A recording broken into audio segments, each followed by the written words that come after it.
Greetings and salutations.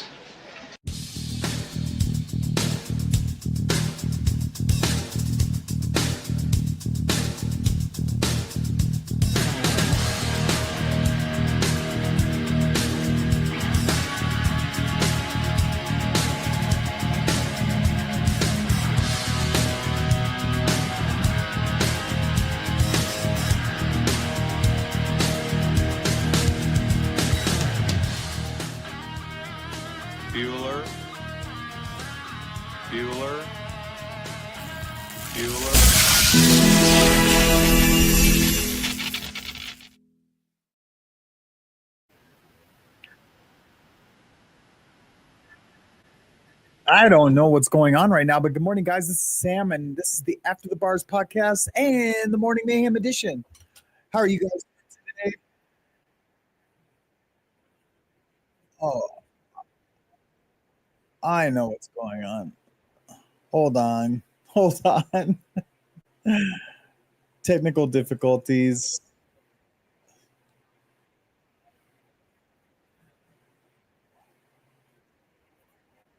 Dude, this sounds so crazy.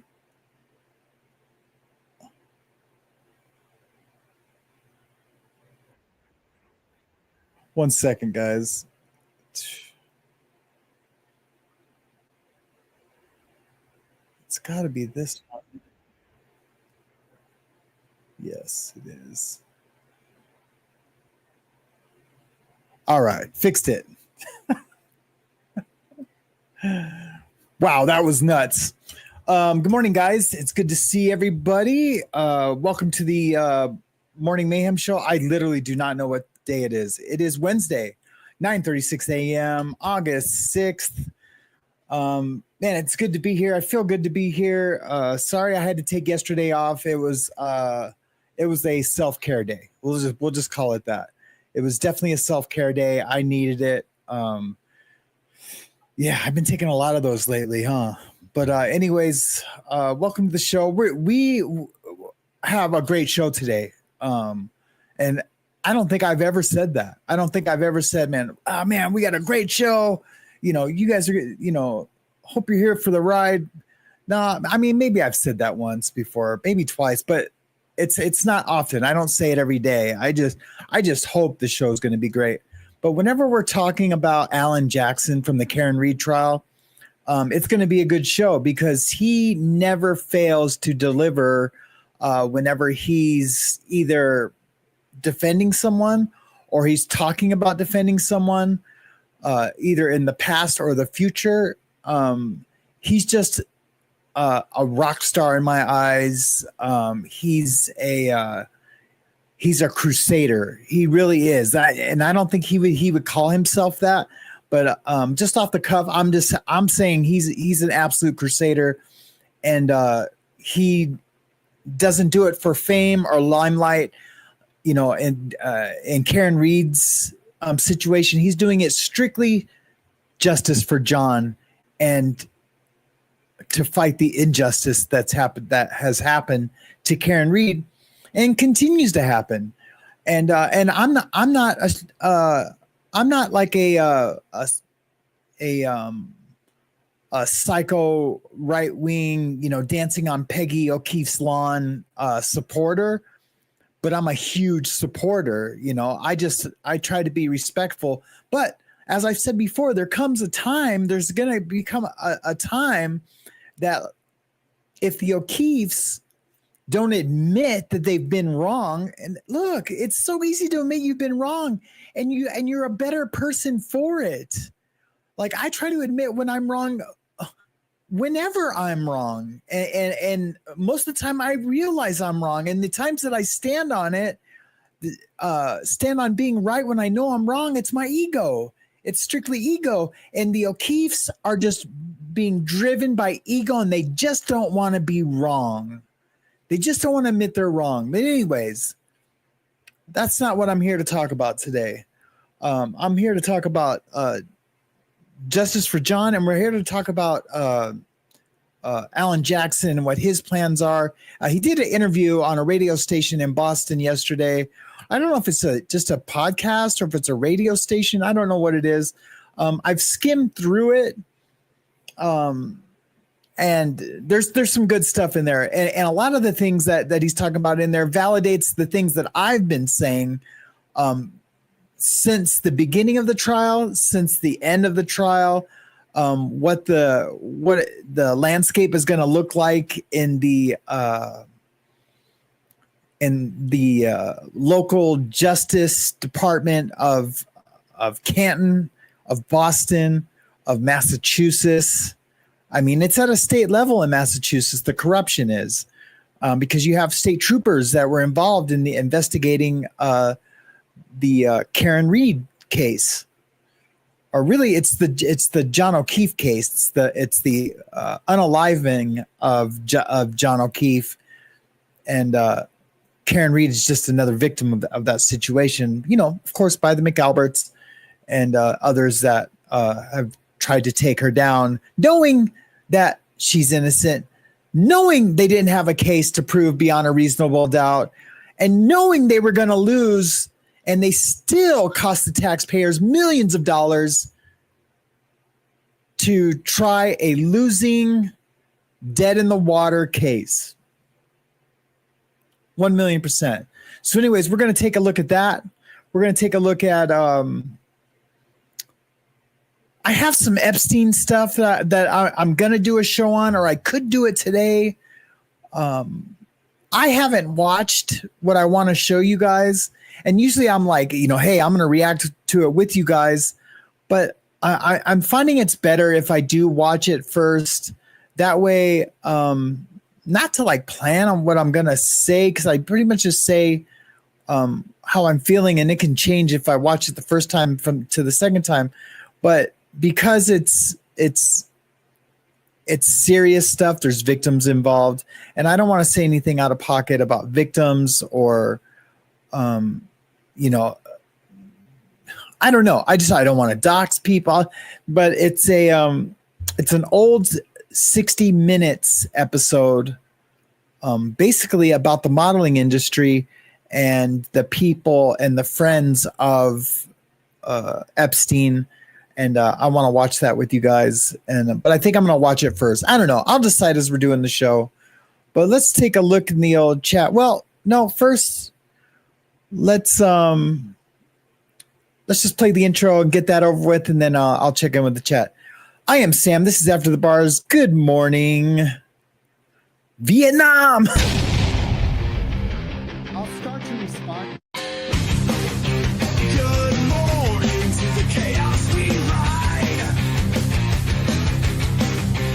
So when I get texts, my own ideas.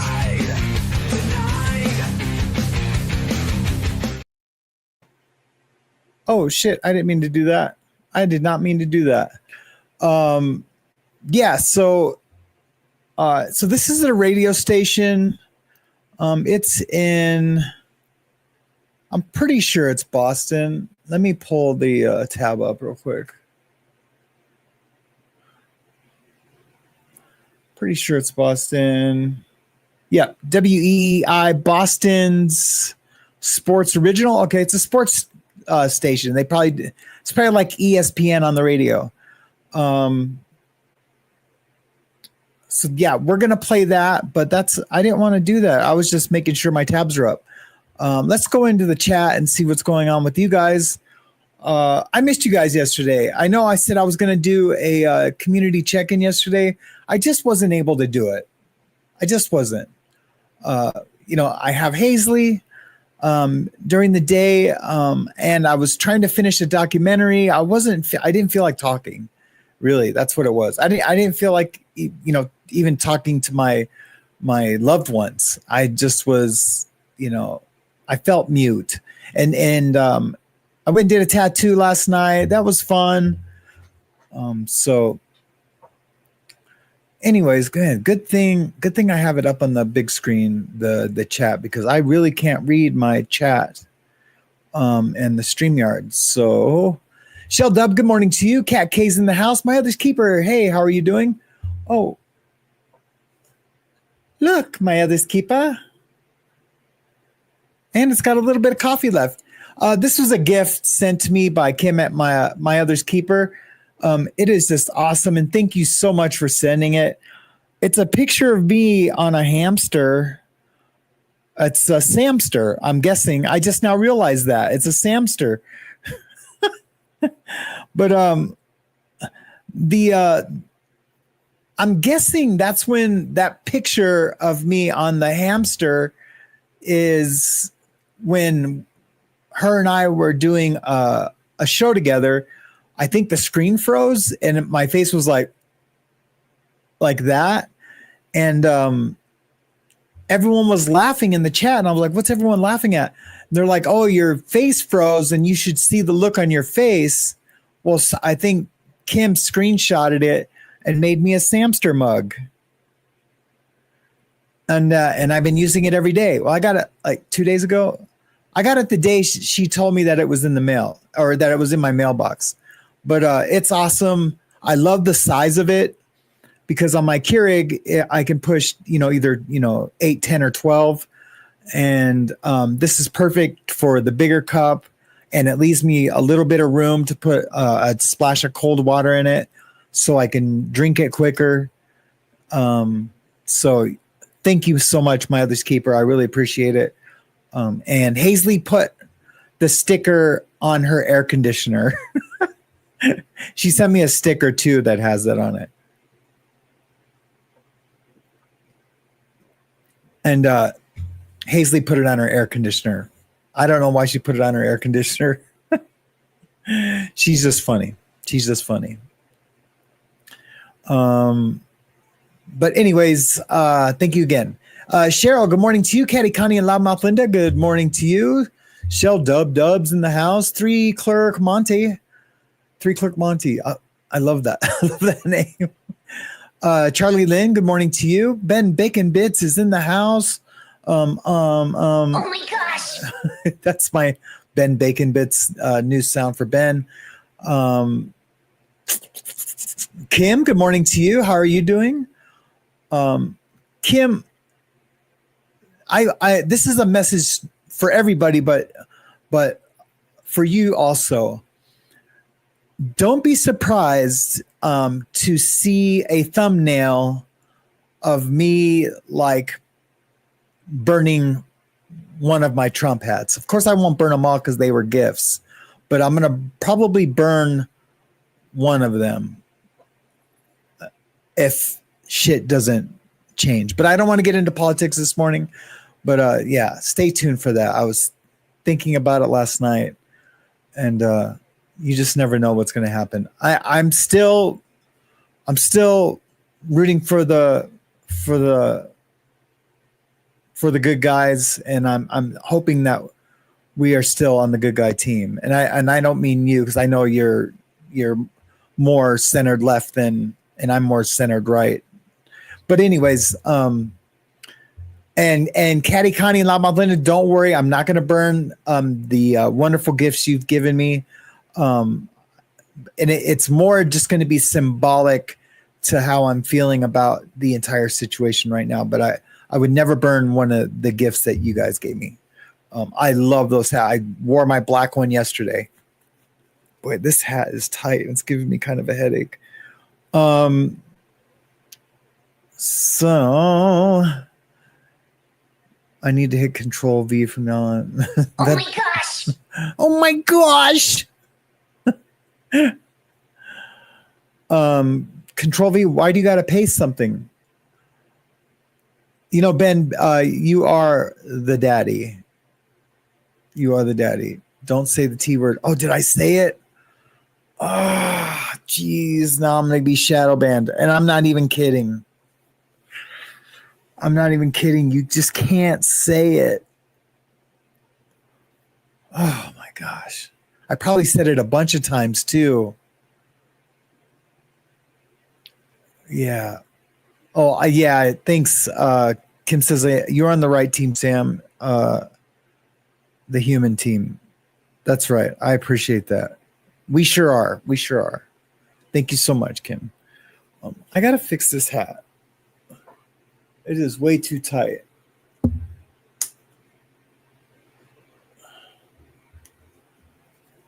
which is crazy because this is one of my head must be getting bigger. And I already have an 8 head. Oh yeah, I can edit after the stream. I can take out that part, absolutely.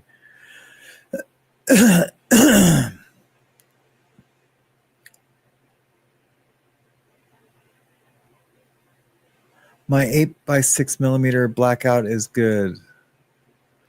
Comment was from last night. I just hit to see what the last thing. Oh, okay. I was like, I'm so confused. I am so confused. Anyways, hopefully you guys are all doing good today. I am super stoked to see what's going on in this radio show. Like I said, I skimmed through it, and like wherever I stopped, I just like kind of fast forward stop, and it was all pretty good. These guys are good. So let's get to it, and then I'll decide on the Epstein stuff. The nation and certainly around here we're obsessed with. And joining us this morning on this show for the first time, one of her attorneys, Alan Jackson. Alan, good morning. Hey, Greg, how are you this morning? Great to have you on. I know it's early out there in California. Appreciate you taking the time. Pleasure. I mean, I've been trying to get you on since the trial, but I mean, I know you had other things you had to do. Well, you know, I need a little courting. You didn't court me, Greg. Come on. Well, I tried. I just love Alan Jackson. You took to Instagram. I am a fanboy for sure. To say that you're not done yet, and the next chapter is coming. I know there are a lot of us who want to know what that means, Alan. Well, I was just sort of generally referring to something I'm very excited about, which is I've agreed to join Karen and her very capable defense team in the civil action. So I'll be coming back to Boston. You haven't seen the last of me yet. So that's pretty big news just in itself. So he's going to join the civil team in the civil case, and I guarantee you. I mean, they have a like. Look, the rules are a lot different in this civil case. We all know that.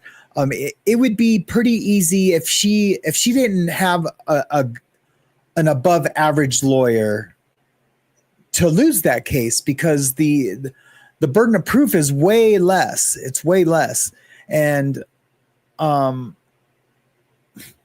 know, without ARCA period, or on by itself, the civil case would be a loss.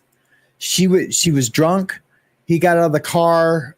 Nothing. There's no other explanation for it if you don't consider a fight and him getting jumped and unalived by Higgy Bear. If you can't consider any of that, then she's liable civilly. I think just by letting him get out of the car drunk, and by her drinking and driving, she can be held responsible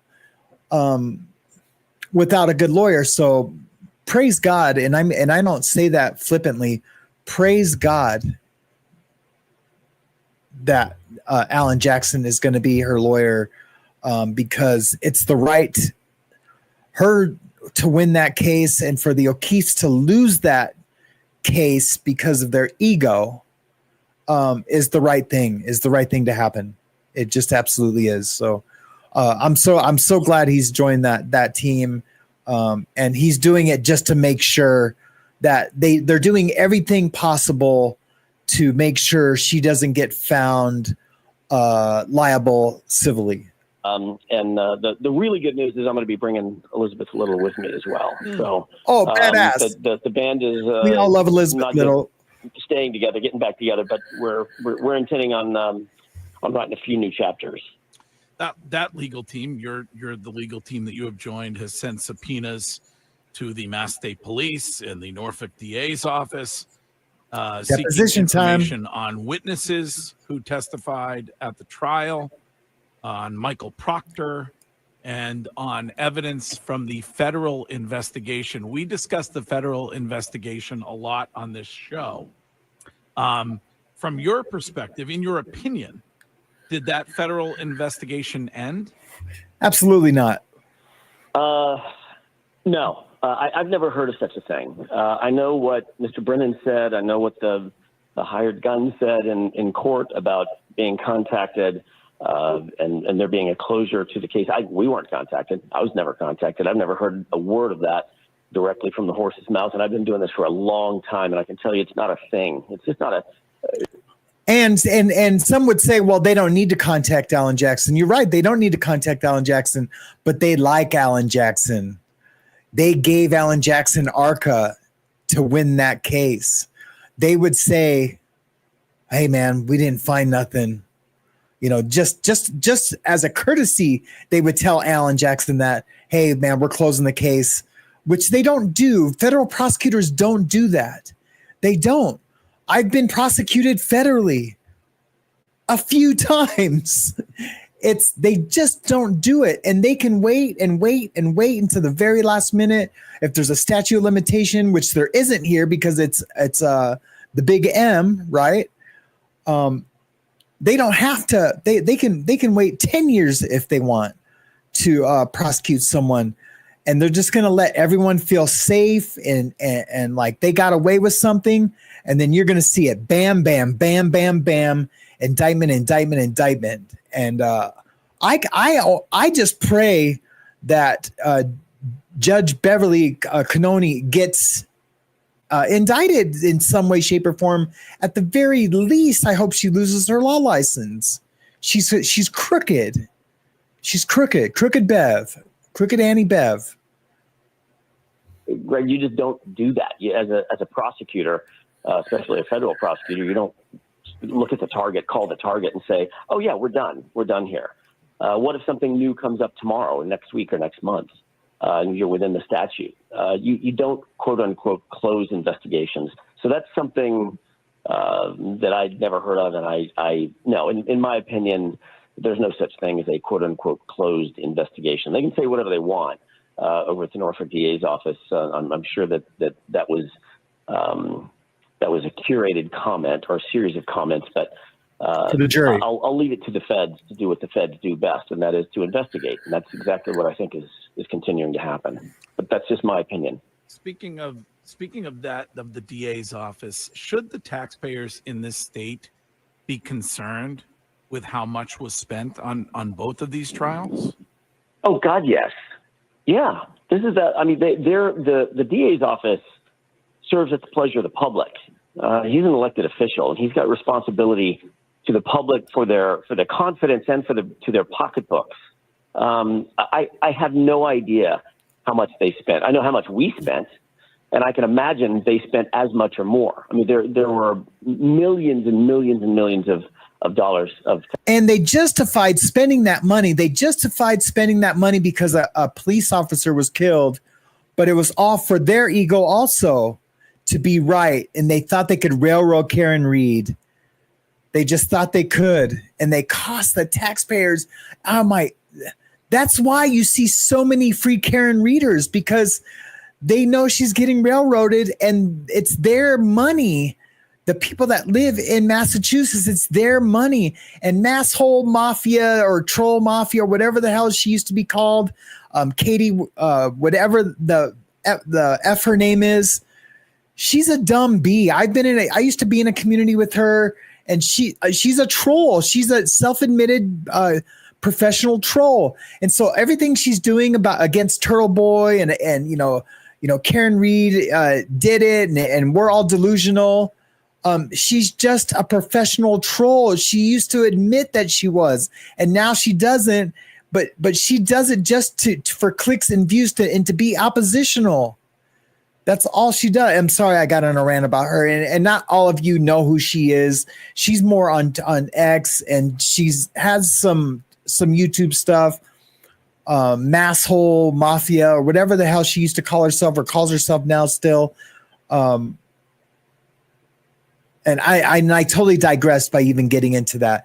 Well, all I'm saying is that's why people are so wanting to protest, and it's because of all the tax dollars that got spent on a bogus case. They didn't need to get spent. the district attorney in Canton couldn't find couldn't pay one of his own to try the case, or didn't have confidence in them to try the losing case, which is, it's probably both can be true. So he had to pay a crooked mafia lawyer to prosecute Karen Reed, a crooked mafia lawyer. I did a whole show on it, and I'm going to leave a link in the description over there in the corner to go to that video on the replay.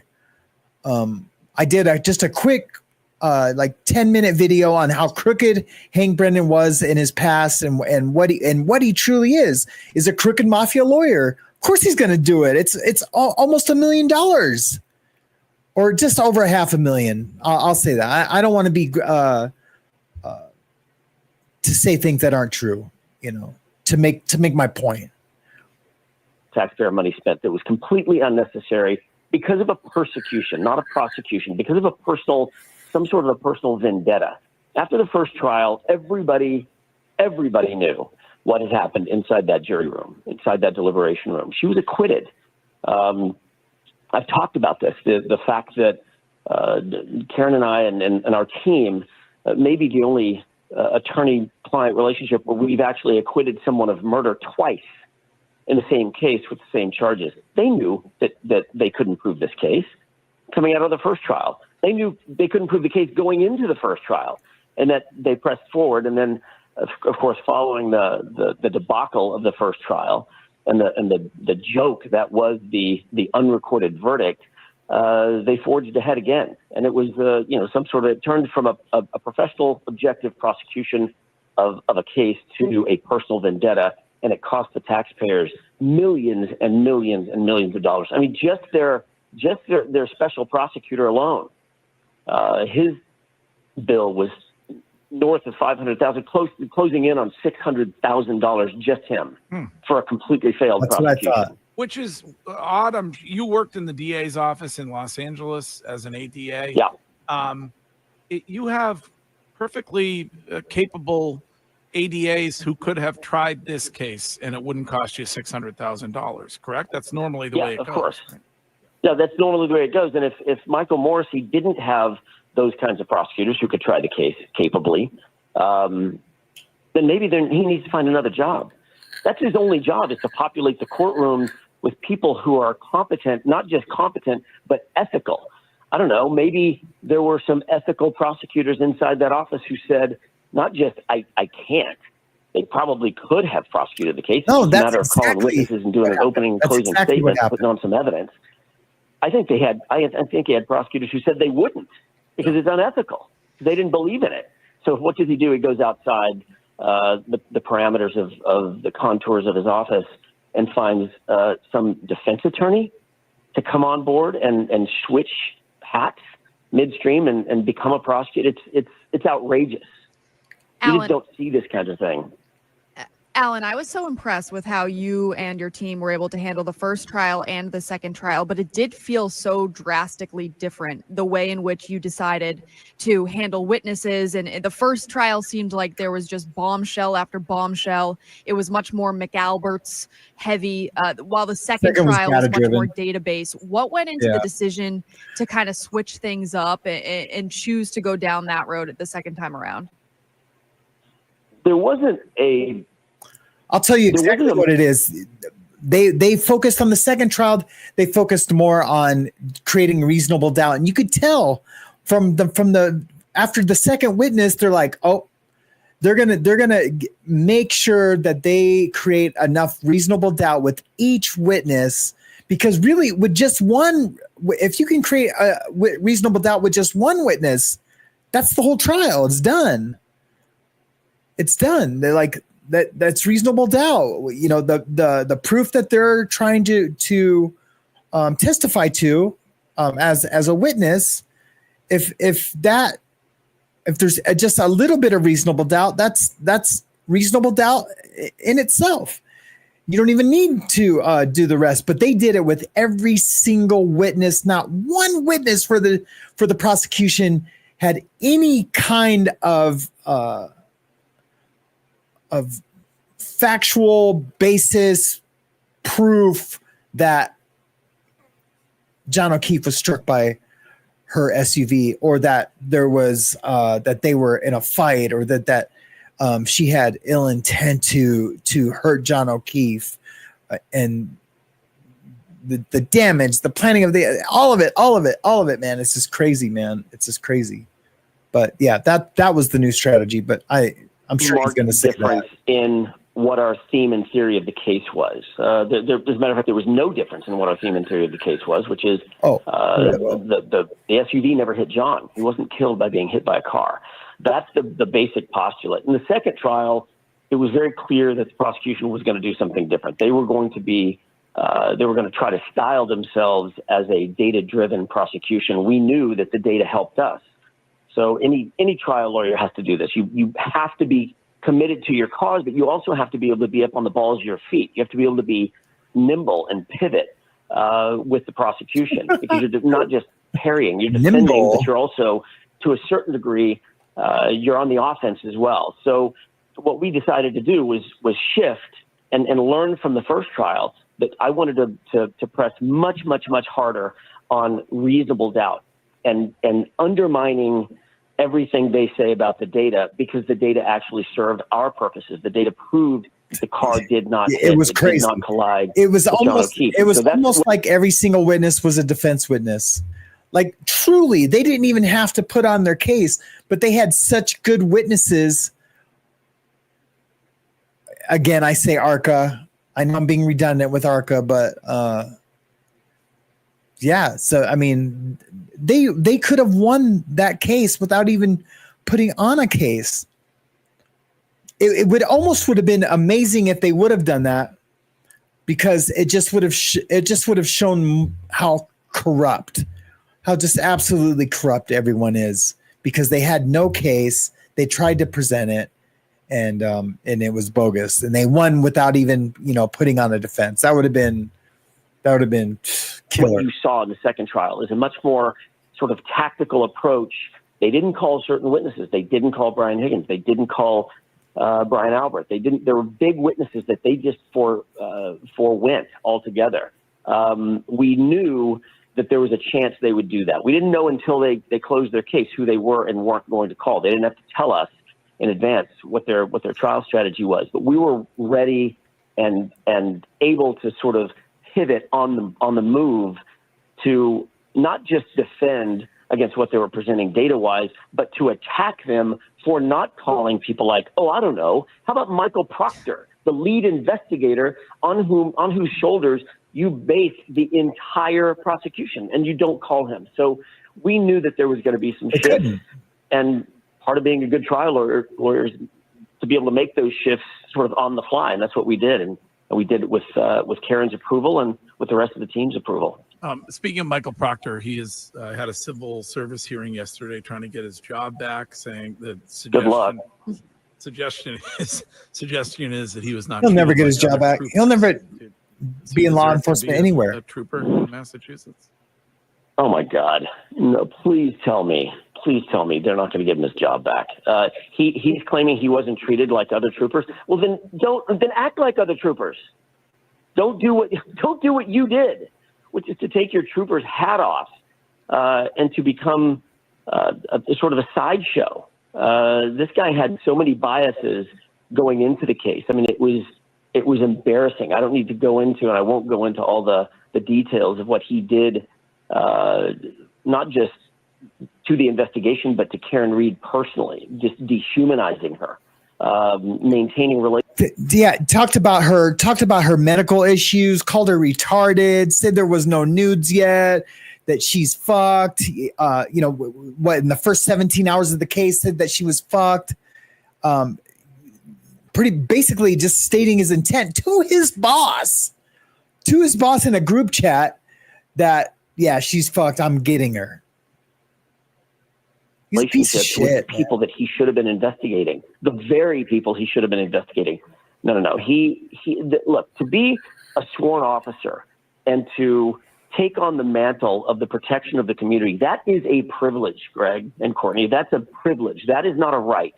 And he squandered that privilege with bias and a lack of objectivity and lying through his teeth about his own relationships, about dehumanizing with conduct that was dehumanizing of the person he was supposed to objectively be investigating. No, he's lost all his right to carry a badge and a gun. He's an embarrassment. He should never, ever, ever be in a position to control and just by him saying that, he should never be in a position. Why isn't he on the Brady list? The Brady list being the list that it's a list of experts, officers that have testified in trial and have proven to have lied, who have been proven to have lied and been dishonest on a case.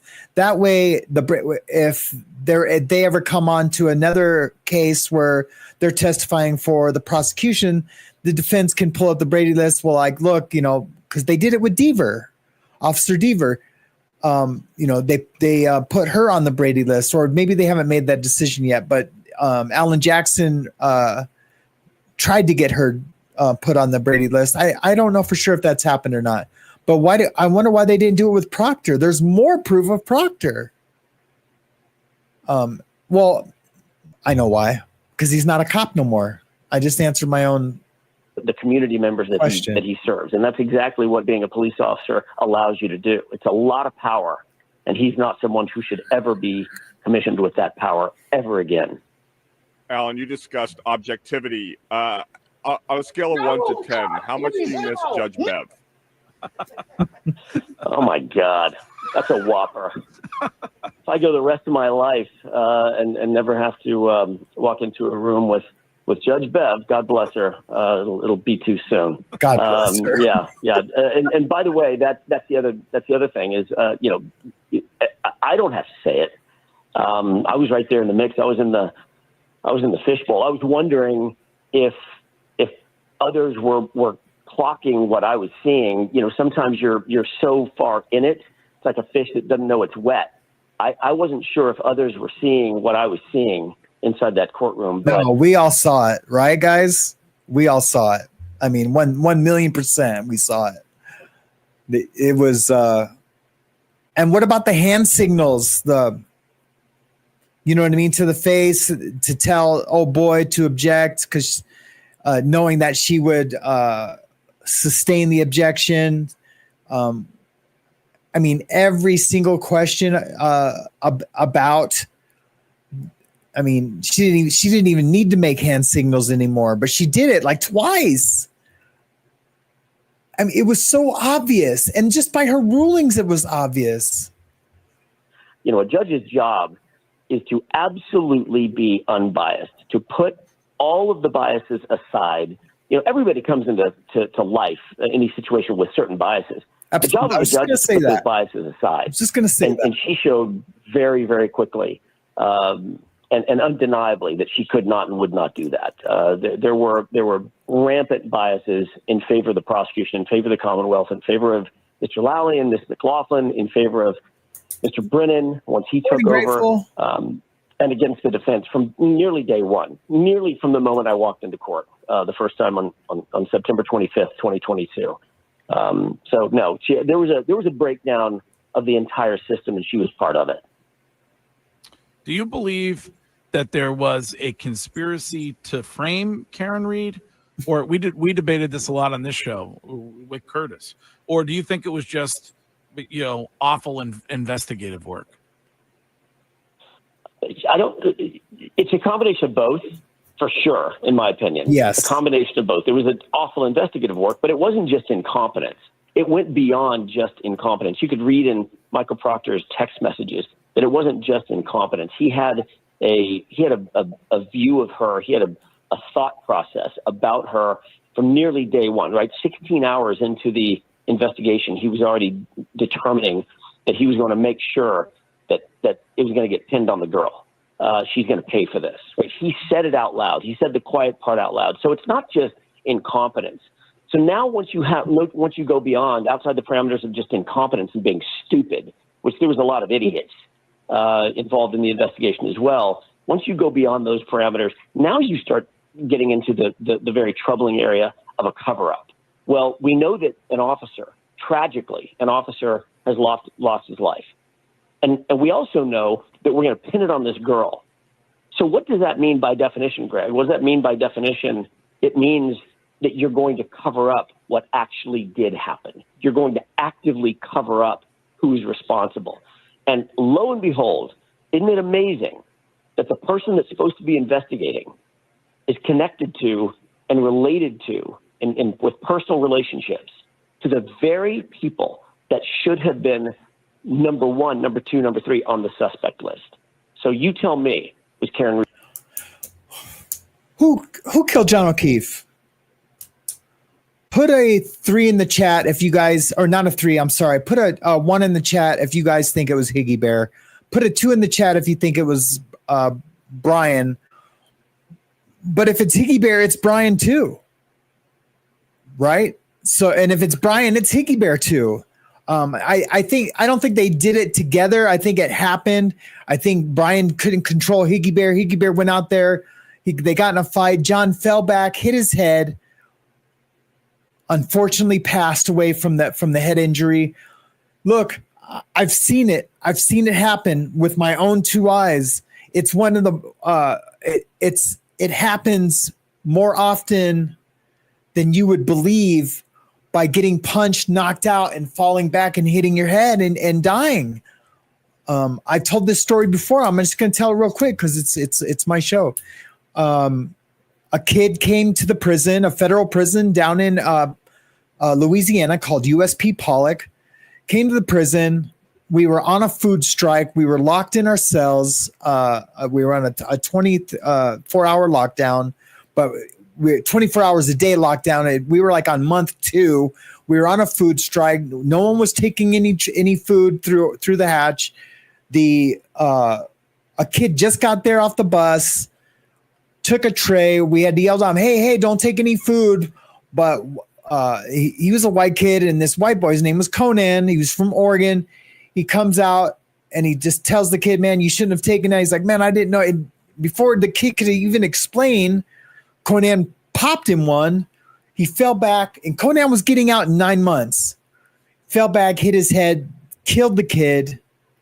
Conan got like 30 years added to his 9-month balance. He was going to get out in 9 months. So it happens. It happens a lot. I'm just one guy with one story. I'm sure there's tons of people that could tell that same story of someone falling back after a hit. Anyways, that's what happened. Yeah, it was Higgy Bear. You guys all know. It was absolutely Higgy Bear. So let's get back to this. Read frames.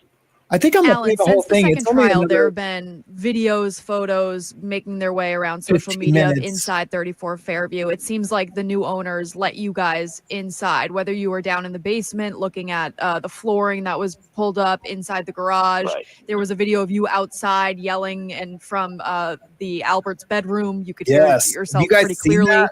Will there be any type of... Maybe I'll go find it. I know that you guys have signed on for different media rights. Will there be any type of way to dive deeper into that? Will that come up in anything? Hey guys, sorry to interrupt the Well, video, but remember, hit that like button down below. It really helps the channel to grow bigger and better and more diverse. Not that weird, creepy kind of government diverse. I'll Samsplain it for you if you want. You want to hear some Samsplaining? Just like the video down below.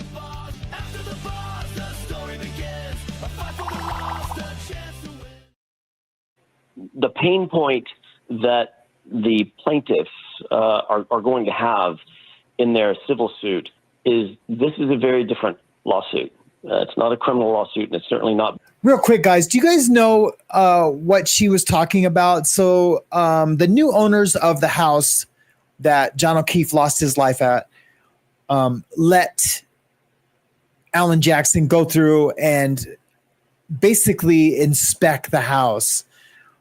He even checked how he had someone recording from the Albert's bedroom window, and he just like did a quick whistle. Hey guys, didn't even yell super loud, and it was really loud. You could hear what was happening in the front street, which negates everything that Brian Albert ever said about like, oh, we didn't hear it, we were asleep, we were woken up by Jen, and that's why we didn't come out, because he knows.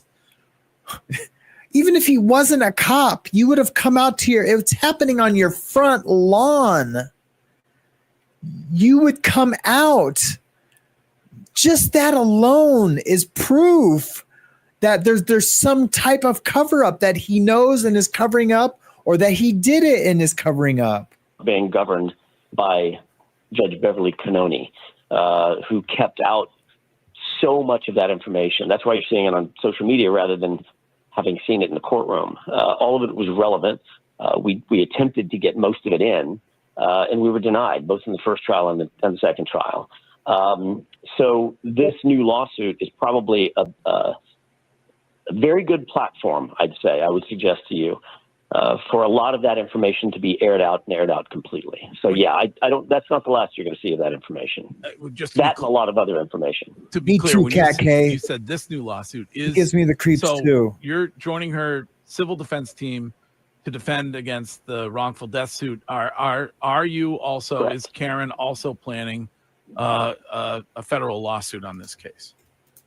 So that's a interesting question, not one that I'm willing to talk about right now. We have a you're lawsuit under. that's Can in I front of remind us. you? I remind you, you're under oath.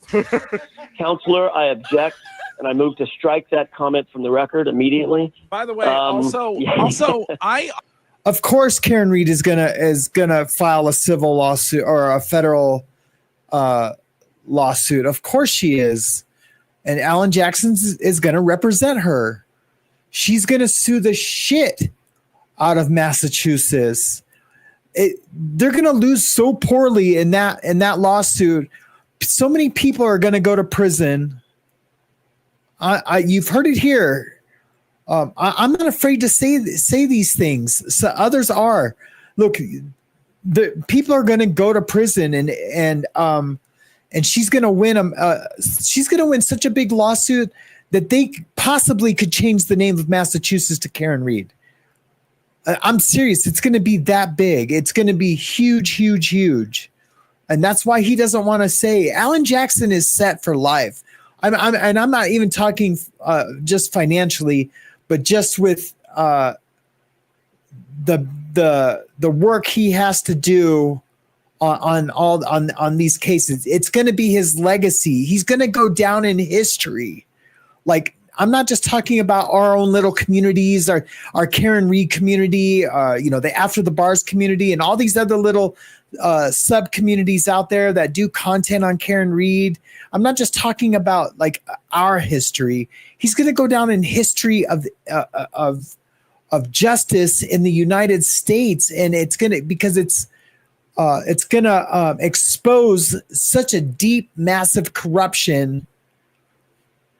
I mean, of course, the lead FBI investigator on the case is going to become famous. Also, I'm just saying he's going to be set for life. You guys just mark my words, man. Mark my words. Offered countless legal strategies during the trial to Alan. Didn't use a single one of them. I just want to make that clear right now. I think Alan needs your help. Yeah. Right? I've seen carnival psychics with a better track record than Greg when it comes to legal prowess. I'm just suggesting maybe not.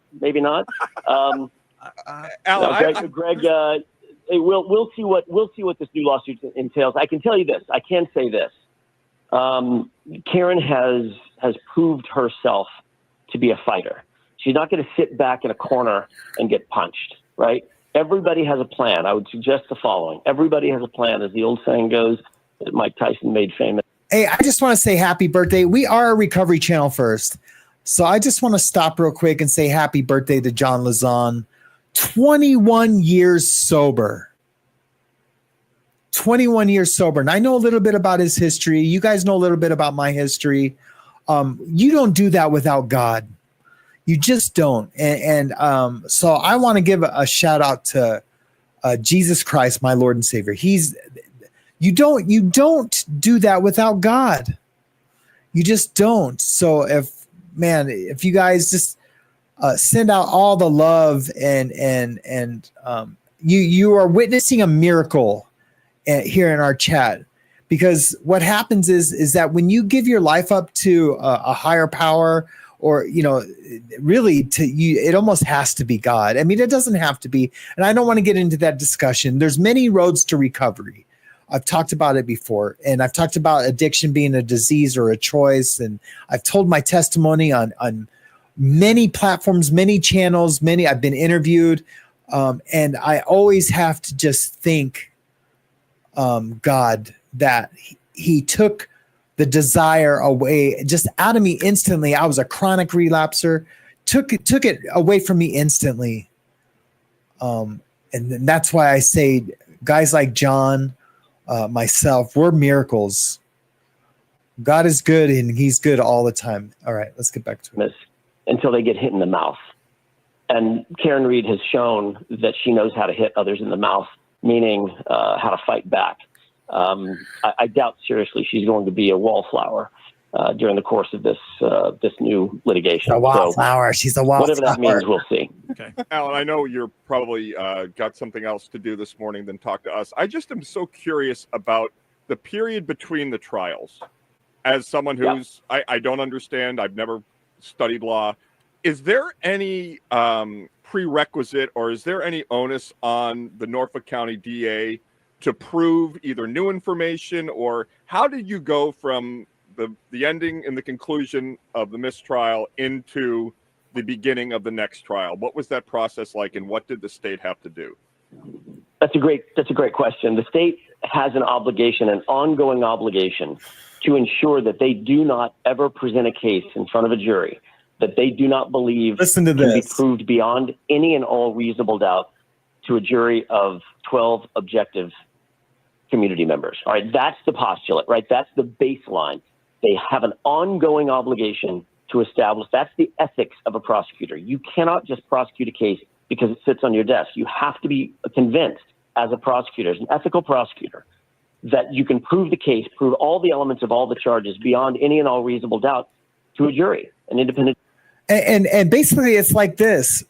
So I know lots of people you guys all know I'm a tattoo artist. I tattoo on a lot of law enforcement, a lot of task force agents, guys that have to go undercover and do and work with these drug traffickers that are here in the in my state up here in Montana, and they'll tell me about cases. They'll they're not bound by HIPAA. They don't talk about cases that they might think that I would know the person, of course, but they talk about cases, and what they do is they build these cases. They have a file, and then they give it to a prosecutor, a U.S. attorney, and that prosecutor either accepts it or doesn't. But and they'll give it back to him. I need more evidence. This isn't enough, guys. If you really want to get him, do more control by it, whatever they do. But they just can't just take a case because an FBI agent gives them the case. No, they have to make sure legally that it's that there's probable cause, and that from the beginning that the warrants are all tight, that there's enough evidence, with drug cases, that there's enough, drugs to, maybe get to a minimum mandatory in the federal system. There's a lot. And in the state, it's the same way. The cops, build a case, write a report, whatever they do, and then it gets to the prosecutor, and the prosecutor has to decide. They didn't have enough to prosecute this case. They did it for other reasons that have come to not fruition, but have come to light. And we kind of basically know why. But Alan Jackson knows more than he's telling you. He's even said, man, there's stuff that we couldn't have shown, and I'm not going to talk about it because we're saving it for the movie, or because there's a federal investigation on. when he says, well, I've never heard that, he might be giving us a little misinformation. He might absolutely know that there's still a federal case. They're picking his case apart and getting information from him. They might have even sent Alan Jackson into the Fairview house and didn't do it on their own because they don't want to bring to light that they're still investigating it. They might have used Alan Jackson as their investigator for the federal case. Absolutely, they can.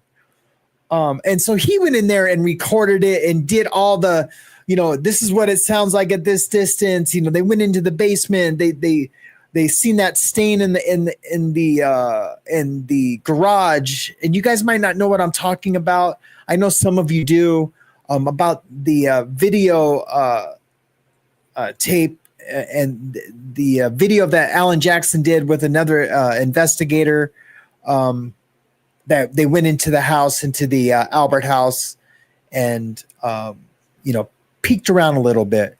But they very well could have done that for the feds at the most, and at the very least, the feds have all that information, and they did it just so the feds wouldn't be it wouldn't be known that they're still investigating the jury. That would be after amazing. The first trial, it was our thought. That would be amazing. There's no way that these folks are going to come back to the drawing board and say, "Oh yeah, we're going to do this again." It was nearly 4 months the first time. 3 months and a few days the first time. It ended with, very famously now, it ended with acquittals that were not recorded. Of course, the DA's office is going to go back, sit down at their desk, take a deep breath, and realize, hey, you know what, guys and gals, we did the best we could. We put this case forward the first time, didn't work out. It's not going to work out any better. We don't have any new and different evidence. It's going to be the exact same thing the second time. It's going to cost the taxpayer millions and millions of dollars. We're going to take the loss and walk away. It's the just thing to do. That's the conversation they never had. What Michael Morrissey conversely did is he goes back to the drawing board and says, who can I hire outside the office who's willing to take this piece of garbage, a mafia lawyer, lawsuit, and prosecute it? Oh, nobody in the office? I'll just go pay someone. I'll literally, it's offensive. It's offensive. I'm just going to go write someone a big enough check, basically bribe someone to come on board with a big check and prosecute the case that nobody else in the office can or. You don't have to bribe Hank Brennan.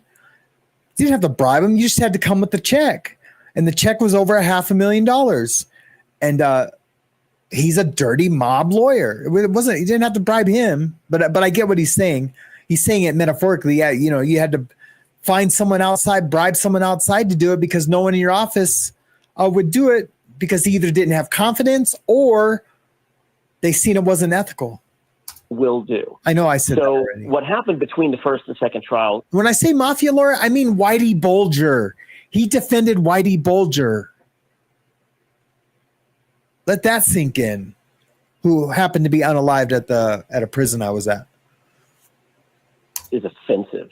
It never should have happened, and it was a complete abrogation of their obligations, and it's in keeping with Michael Morrissey's entire tenure as the DA. It's a fiefdom. He runs that like a lord and his manor. He doesn't run it like a public official.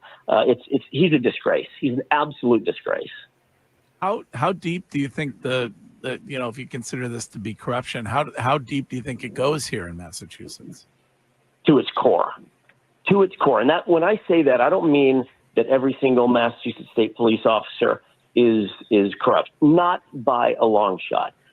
Most of them are hardworking men and women who get up every day and do the job. Johnny Lunch Buckets in the house. Strike fear in the rest of us, right? They run toward the danger. They run toward the bullets and the fire and the fights and those things. I have the deepest admiration for the lion's share of the men and women who do that job. I also have a deep admiration for the lion's share of the prosecutors who populate courtrooms around Massachusetts. But what I've seen during my time in Massachusetts, it hasn't been all that long, a few years, going on 4 years now of working in Massachusetts pretty regularly. It's not a couple of cops. It's not just a couple of cops. What are the odds that you would get a Proctor and a Buchanan and a Tully and these folks that have all been disciplined, Kevin Albert, who have been disciplined, some of them have been fired, almost all of them have been removed from their positions in one case. What are the odds?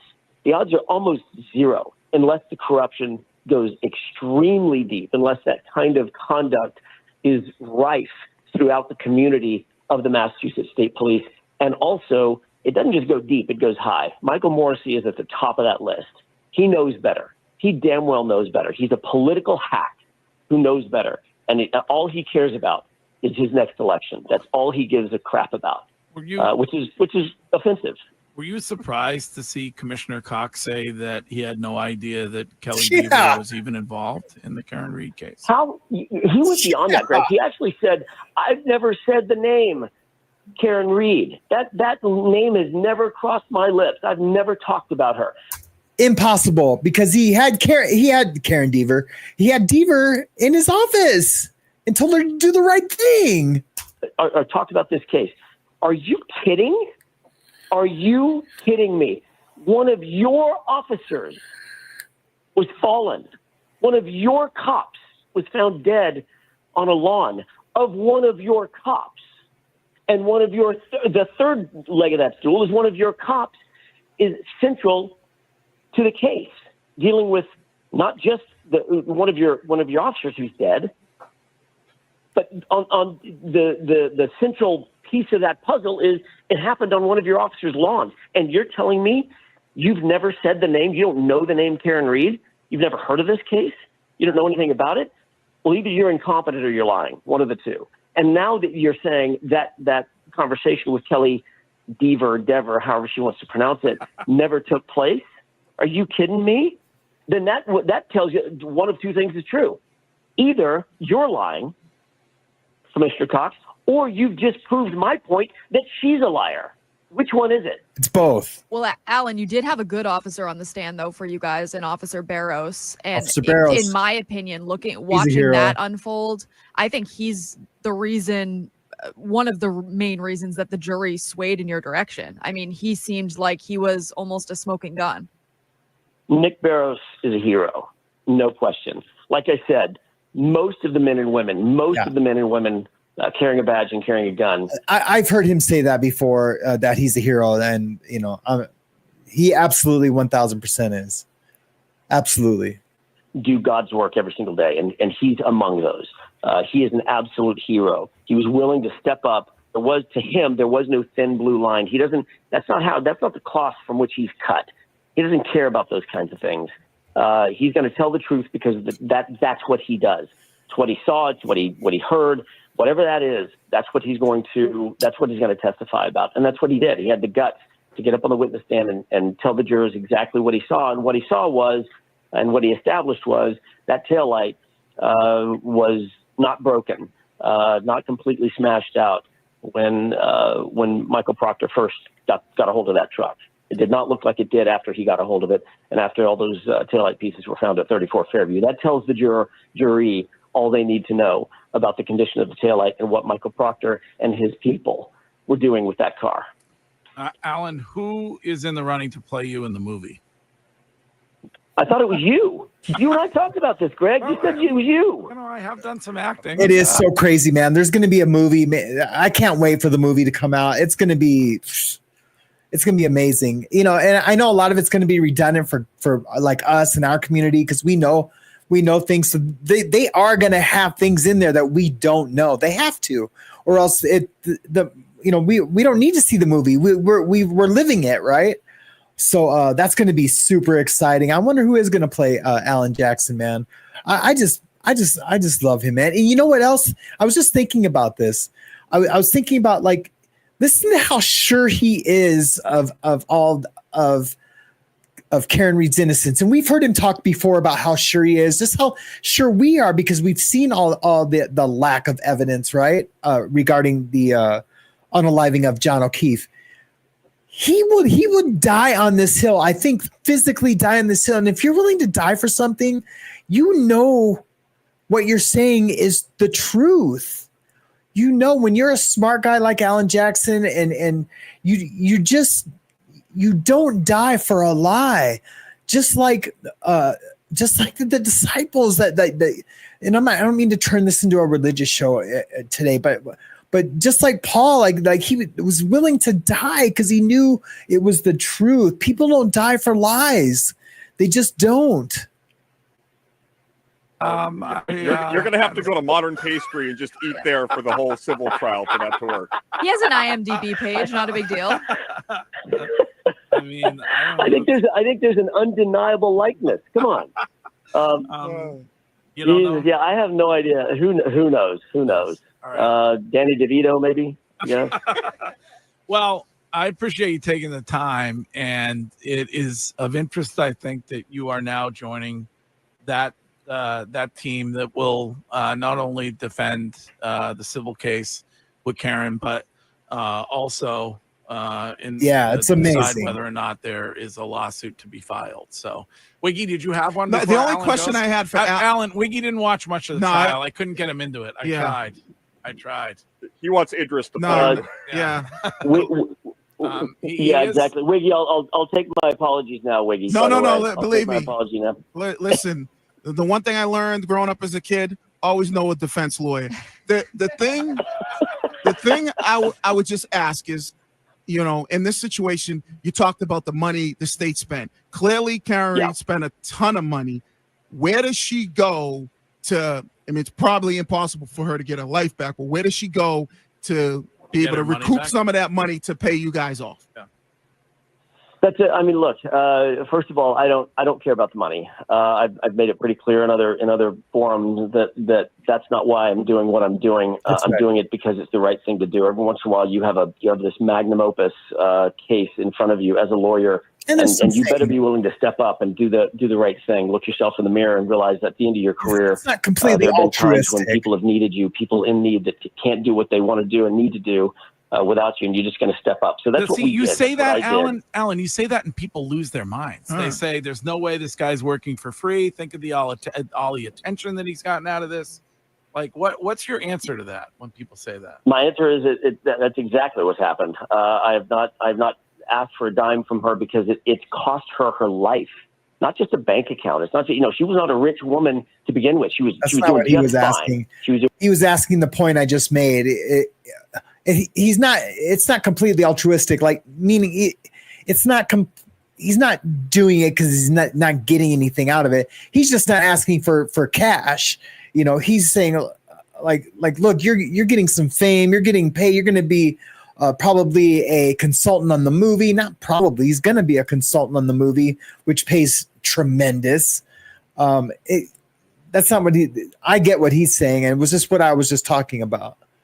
What do you say to people that say, well, yeah, you might not be getting paid from her, but you're getting a lot of attention, which means you're getting a lot of, look at that case he just got in California because of the Karen Reed case.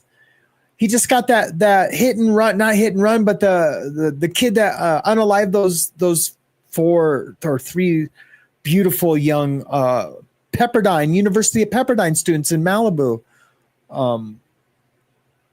He wasn't drunk, but anyways, he got that case because of his notoriety, I guess, and so that is payment within itself. Doing just fine, and she was, certainly better than a lot of folks financially. She was not a wealthy woman.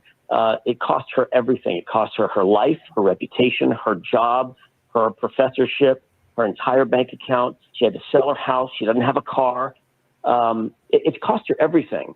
So what am I going to do? Sit there and peel off more layers of that onion? If she were to get some sort of reprieve, some sort of financial reprieve, I couldn't live with myself. I could not live with myself. So every once in a while, it's just the right thing to do. So I don't know where she goes to sort of get her life back. She's going to try. She's going to work for it. She's not going to try. She's going to succeed. She will get her life back. She's going to land on her feet. She already has. This is the first step in that process. But I'm not worried about Karen Reed. Karen Reed is as tough as nails. She's as tough as shoe leather, and she's not going to let this get her down. There will be another very, very significant chapter to her life. What that looks like, only time will tell. I'm a lock Yeah, that only number time in. will tell. Yeah. You may get a call. You may get a call from Wiggy Al. Yeah, I might know somebody. I might need you one day. I like you pro bono. Civil trial not live streamed, correct? Doubtful. No, Okay. there hasn't been a request, a media request that I'm aware of, and who knows what the judge would do in that case. But it's very, very unlikely. Very unlikely. Very, yeah. Alan, you're welcome on the show anytime, and look forward to catching up when you get back here in Boston, which became your second. You guys are great. Yeah, keep a bowl of chowder warm for me. I'm coming back. All right, Chowder. Alan Jackson, thank you for taking the time, and we will be right back. Wow, that was amazing, guys. I just thoroughly enjoyed that. Hey, Johnny Lunchbucket says, to set the record straight, the federal arrest saved my life. God doing for me what I couldn't do for myself. The worst day of my life was getting set up. Same, but also the best day of my life. I agree, brother, 1,000%. That's exactly my same situation. I mean, all of us that are in there for that, we can say that story. But not all of us believe what you and I believe, and that was really, it was the best and worst day of my life. Absolutely. I'd be dead. When I used to go, but like people, you go to AA meetings or NA meetings, people are like, man, if I wouldn't have, I'd be dead right now. I don't know, either OD'd or been, killed in a drug deal gone bad.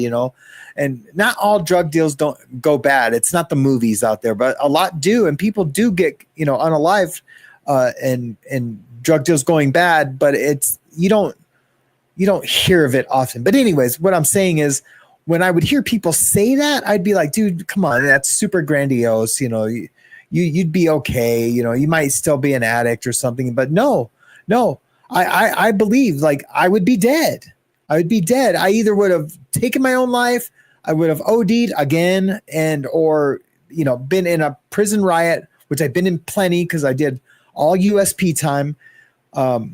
Innocent guys get unalived in there all the time, or guys who can't pay their gambling debts or their drug debts, or just they're bad on their case or whatever, or maybe just a guy in another gang just doesn't like you. But anyways, that's a whole other show. But yeah, thanks for the comment, and thanks for participating in the chat today, Johnny. I appreciate you. Super do. I'm going to spend a little bit of time in the chat. And yes, James Collins cares. I did get my hair cut, brother. I cut it myself. I put my hair up with a rubber band, and I just took the clippers and, did the sides and all the way around. And I just couldn't stand it anymore. I really couldn't. And I might take off the rest too. I'm just, I think I'm just getting too old for hair. I don't know. It makes me feel like not myself for some reason. I don't know what it is. But yeah, it's nuts. So, see if there's any super Chatarooskis. Nope. Cool. I don't have to go down the list. So yeah, man, guys, I thought that was great. I think Alan Jackson is great. I am so stoked. We have so much more of this to cover, to talk about. I love it. It's one of the most exciting court cases I've covered in a long time. You guys know I have the whole other legal channel, Legal Livewire, Court Cam. If you haven't already, go over there. I don't put out a lot of content anymore there because I focus on the After the Bars channel now. And I do have another new channel called News on Trial, where we talk about stuff. We talk about we break down news stories, and we kind of put that news story on trial, what's factual, what's not factual, is it left or right centered? So be expecting content on that. I haven't done anything yet for that channel. I don't even have time for my legal channel that has, 16,000 subscribers. I don't even, pay attention to that. So I don't even know why I started this other one. I did it mainly for mini documentaries. So I don't know. I don't know what's going on. But thanks, guys, for coming out today, man. I really appreciate you. If you guys have any comments or questions, go ahead and shoot them in the chat right now, and I'll answer them or shout them out. Good morning, Danette. Good to see you. I'll just do a quick little run through. Ned and Coco Speech Shop, good morning to you. Just getting to the people I missed.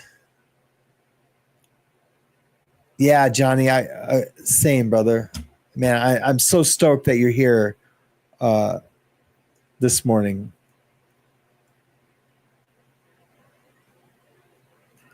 See who else is here that I didn't see earlier. Cheryl, good morning to you, Cheryl.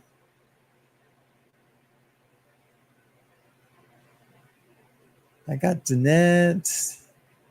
Deborah Medeiros? Is that how you said Medeiros? Good morning to you, Deborah. Thanks so much for being here. Course Cat K, Shell Dub, Ben Bacon Bits.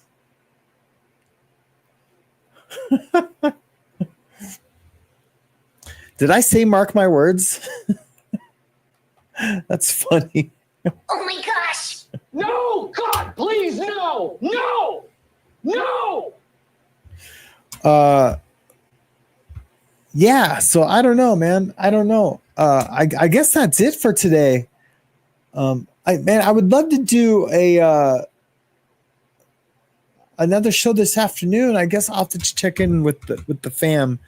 Did they catch the bar shooter? No, they have not. They did catch the teacher though. I think I already did talk about that a little bit. Out east, the teacher that took the lives of that couple, they did catch him. They caught him getting a haircut at a beauty salon. Oh wait, no, I'm mixing up two different stories. The teacher they caught, the ex Vice Lord gang member, or maybe he still is. Jumpsuit Pablo covered it. The guy who took the lives of his girlfriend's family or something like that. His girlfriend was an ex prison CO. I don't know. I don't know enough about it to talk about it, but maybe I should do a show on it. It seems pretty interesting. I'll be late to the show, but it seems really interesting.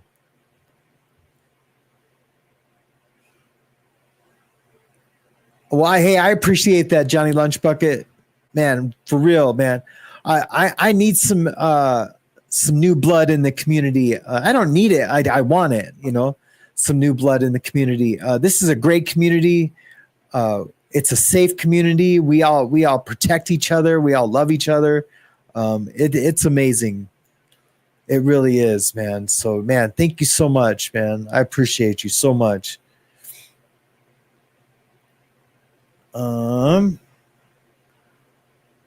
Usually I'll do another like half hour where I'll talk about to the community if there's stuff to talk about, but no one's got any stuff to talk about today, so I'm gonna end it here.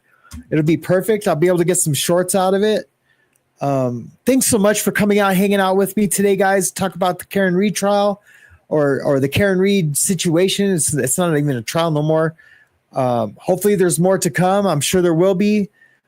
I'm going to go surf YouTube and see if there's anything else I can talk about today, and maybe I'll do another one. So stay tuned. I am Sam. This is After the Bars. Thank you guys so much. And remember to always be kind to yourself.